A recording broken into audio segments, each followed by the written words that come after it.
अगर आप कोई सपना देख सकते हैं तो उसे पूरा भी कर सकते हैं। हमेशा सफलता की शुरुआत असफलता से ही होती है। अगर आपके जीवन में असफलताएं नहीं हैं तो आपका जीवन जीवन नहीं है, क्योंकि जब असफलता हमारे हाथ लगती है तो हमें जो सफलता है उसकी कीमत, उसकी वैल्यू पता चलती है कि हमने उसके पीछे कितनी मेहनत की हुई है। और जो चीज़ आसानी से मिल जाए वो वैल्यूबल कभी नहीं हो सकती है। तो hello friends, welcome back to my channel. और देखिए, सुबह की शुरुआत मेरी मैथ्स से होती है जैसे कि आपको पता है, बट आज मेरी ये सारी बुक्स पढ़ी हुई थी। मतलब एक बहुत ढेर हो जाता है ना आपके पास बुक्स का। हालांकि मेरी और भी दूसरी जगह भी रखी हुई है, लेकिन मैं जहाँ पढ़ती हूँ वहाँ पर जितनी बुक्स होती है तो उसमें से मैंने सोचा कि आज छांटती हूँ कि कौन कौन सी बुक्स मेरे इस समय इम्पॉर्टेंट है, कौन सी नहीं है। तो ये कुछ बुक्स थी जो कि KVS के टाइम में, यूपी टेट के टाइम में कुछ नोट्स सारे बने हुए थे, तो उन्हें मैंने अलग किया। और जितने सिर्फ VPSC TRE थर्ड में जितनी बुक्स का काम है, जितने नोट्स का काम है, जितनी चीज़ें ज़रूरी है, बस मैंने उन्हें ही रखा। बाकी जो भी अलग से थी, जो दूसरे एग्ज़ाम्स की तैयारी के लिए थे, वो सारी मैंने अलग रख दी।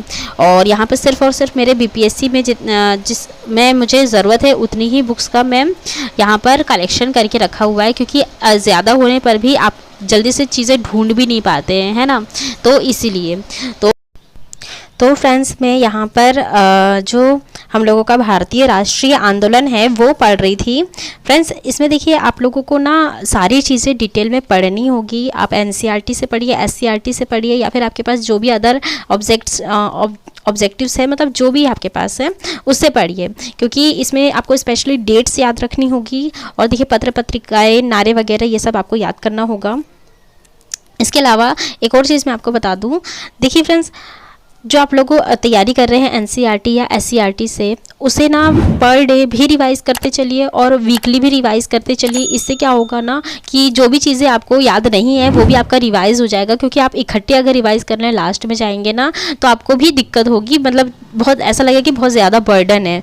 लेकिन जो चीज़ें पास पास में रिवाइज हुई रहती है ना, तो वो चीज़ हम लोगों के दिमाग में होती है।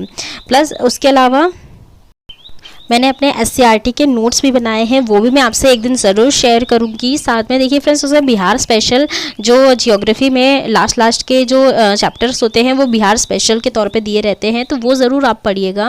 क्योंकि जो पिछली बार है 3 क्वेश्चन एक साथ बिहार स्पेशल से आए थे, जिसमें कृषि मतलब खाद्यान्न के बारे में स्पेशली पूछा गया था। एक, धान की खेती ज़्यादा कहाँ होती है, गेहूँ की कहाँ होती है, और साथ में चीनी का उत्पादन कहाँ होता है। तो ये तीनों में मतलब बहुत चीज़ें मतलब कॉन्ट्राडिक्ट होती है, तो आप थोड़ा इस पर ध्यान से पढ़िएगा।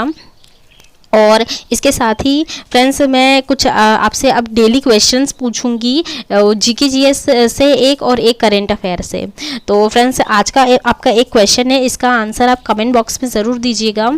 तो आज का क्वेश्चन है, तो चुनाव में प्रयुक्त होने वाली अमिट स्याही कौन से रासायनिक यौगिक से बनी हुई होती है।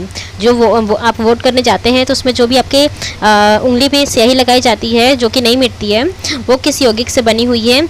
ये आज आपका GK का क्वेश्चन है। और सेकंड है, और करंट अफेयर का क्वेश्चन है, भारत की जन औषधि पहल में शामिल होने वाला पहला देश कौन सा है। तो ये आज के आपके 2 क्वेश्चन हैं। इन दोनों क्वेश्चंस का आंसर आप मुझे कमेंट बॉक्स में दीजिएगा। और इससे फ्रेंड्स, हर दिन हमारा कुछ ना कुछ रिवीजन भी होता चलेगा। मैं बस इतनी कोशिश करती हूँ कि मेरे किसी भी स्टडी ब्लॉग से आपकी कुछ ना कुछ तैयारी हो, कुछ ना कुछ आपको इन्फॉर्मेशन मिले। सिर्फ मेरे स्टडी ब्लॉग को देख लेने से आपका तो कुछ फ़ायदा होने वाला है नहीं, बस आपको मोटिवेशन मिलेगा, या फिर आप कुछ ना कुछ देखते रहेंगे कि किस तरह से हम पढ़ाई कर रहे हैं। बट उसके अलावा भी आपको कुछ तो एक्स्ट्रा मिलना चाहिए। इसी वजह से मैं हर दिन 2 क्वेश्चंस आपके लिए लेकर आऊँगी, जिसका आंसर अगर आपको आता होगा तो दीजिएगा, नहीं भी आता होगा तो आप कमेंट्स में ज़रूर दूसरों की कमेंट्स पढ़िएगा, जिससे आपको वो क्वेश्चन होगा जो कि उसका आंसर पता चल जाएगा। और इस तरह से अगर जिसको नहीं आता होगा ना तो उसे भी याद हो जाएगा। क्योंकि अक्सर आपने देखा होगा, हम एग्ज़ाम में अगर जो क्वेश्चन हमसे गलत हो जाता है उसका आंसर जब हम घर आते हैं और देखते हैं तो वो हमेशा के लिए हमें याद हो जाता है। तो ठीक इसी तरह से आपकी तैयारी चलती रहेगी। और फ्रेंड्स, मैं ये आज प्रैक्टिस सेट लगा रही थी। प्रैक्टिस सेट में मेरा 6th प्रैक्टिस सेट मतलब 6वां था।